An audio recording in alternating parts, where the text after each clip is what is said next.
Ika-27 Kabanata.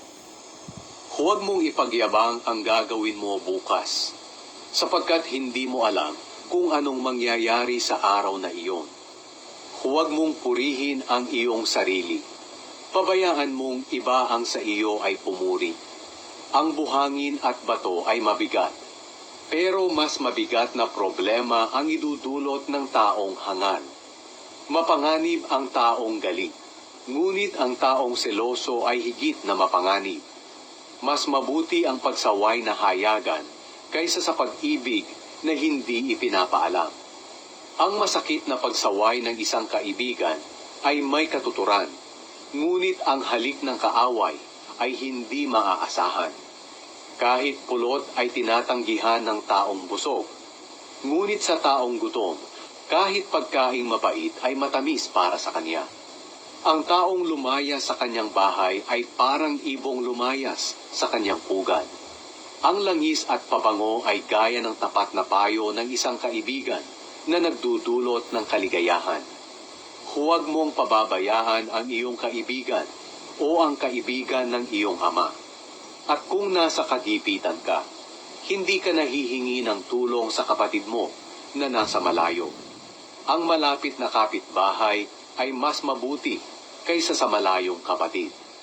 Anak, magpakatalino ka upang ako ay maging maligaya, at para may maisagot ako sa nagpapahiya sa akin.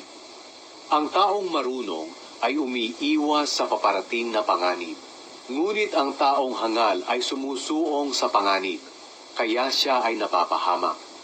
Tiyakin mong makakuha ng garantiya sa sinumang nangakong managot sa utang nang hindi mo kilala, upang matiyak mong mababayaran ka. Kapag ginambala mo ng pasigaw na pagbati ang iyong kaibigan sa umaga, ituturing niya iyong sumpa sa kanya. Ang asawang bungangera ay parang tumutulong bubungan sa panahon ng tag-ulan.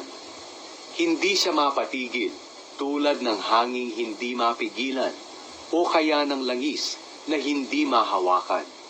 Kung paanong pinatatalas ng bakal ang kapwa-bakal, ang tao na may matututo sa kanyang kapwa-tao.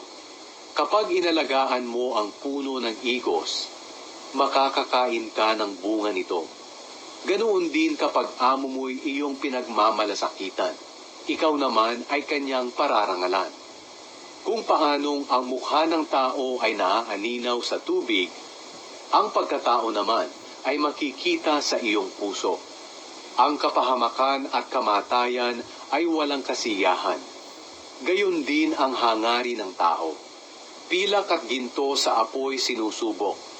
Ang tao naman ay nasusubok sa pamamagitan ng papuring kanyang natatanggap. Tagtarin mo man ng parusa ang taong hangal, ang kahangalan niya ay hindi mo pa rin maiaalis sa kanya. Mga hayop mo ay iyong alagaan, at bantayang mabuti ang iyong kawan. Sapagkat ang kayamanan at kapangyarihan ay hindi mamamalagi magpakailanman. Putulin ang mga damo, at habang hinihintay ang muling pagtubo nito, putulin din ang mga damo sa kabundukan, upang may pagkain ang iyong kawan. Mula sa balahibo ng mga tupa ay makakagawa ka ng kasuotan, at maipagbibili mo ang iba mong mga kambing upang may pambili ka ng kabukiran. Mula sa mga kambing, makakakuha ka ng maraming gatas na sapat sa pangangailangan ng iyong pamilya at mga babaeng utusan.